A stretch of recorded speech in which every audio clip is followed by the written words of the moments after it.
আশা করি সবাই ভালো আছেন। আলহামদুলিল্লাহ আমিও ভালো আছি। ময়নার ডিমান্ড ছিল তাকে আজকে চিকেন ফ্রাই আর ফ্রাইড রাইস রান্না করে দেওয়ার জন্য। তো এই যে সব মশলাপাতি দিয়ে আমি চিকেনটা এখন ম্যারিনেট করে রেখে দেবো। এটা মিনিমাম 1 ঘন্টা তো রাখবই। আজকে কি রান্না করতেছি বুঝতেই পারেন, এটা চিকেন ফ্রাই করব। তো চিকেনটা আগে একটু ম্যারিনেট করে নিই। এইভাবে চিকেনটা লেগ পিসগুলি একটু এভাবে করে একটু খাইটা নিলে এখান দিয়ে মশলাটা ঢুকবে। তো যাই হোক, আমি আজকে ময়নার জন্য রান্না করছি একটা স্পেশাল রান্না। ময়না খুব খুশি, সকালে বলছি রান্না করে দিব, বলছে যেটা রান্না করে দেওয়ার জন্য।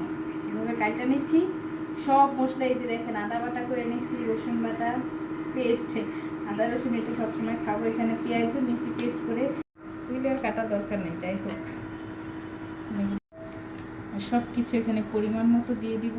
এখান থেকে নিচ্ছি এই হলো আদা বাটা, যে রসুন বাটা, পেঁয়াজ বাটা দিয়ে এখানে সব কিছু মশলা অ্যাড করবো। যেহেতু আমি সয়া সস দিব, একটু লবণটা পরিমাণ মতো একটু আন্দাজ করে হলুদ দিব। হলুদ তো মরিচ গুঁড়া দিই, আমার মেয়েরা খুব ঝাল পছন্দ করে।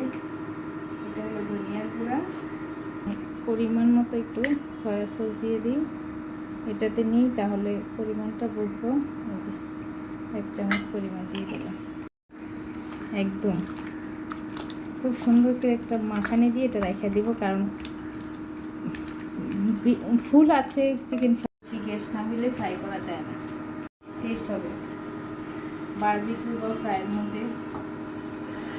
আমি এটা ম্যারিনেট করে রাখছিলাম। এখন এটাতে আমি আজকে ময়দা দিব না, শুধু কর্নফ্লাওয়ার দিয়ে, কর্নফ্লাওয়ার দিয়ে শুধু ফ্রাই করবো। এটা দিয়ে বেশি মজা, কর্নফ্লাওয়ার দিয়ে ফ্রাই করলে।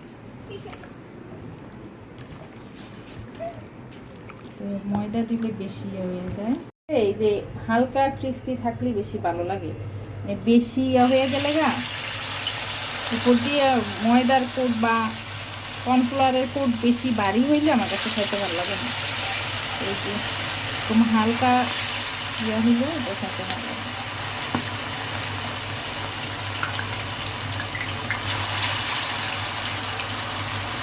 দেখুন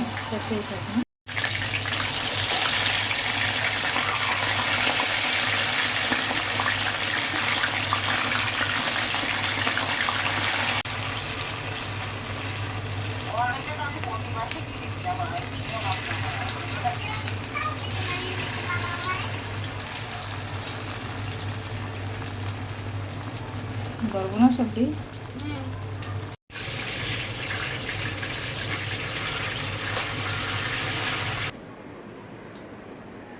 বুঝা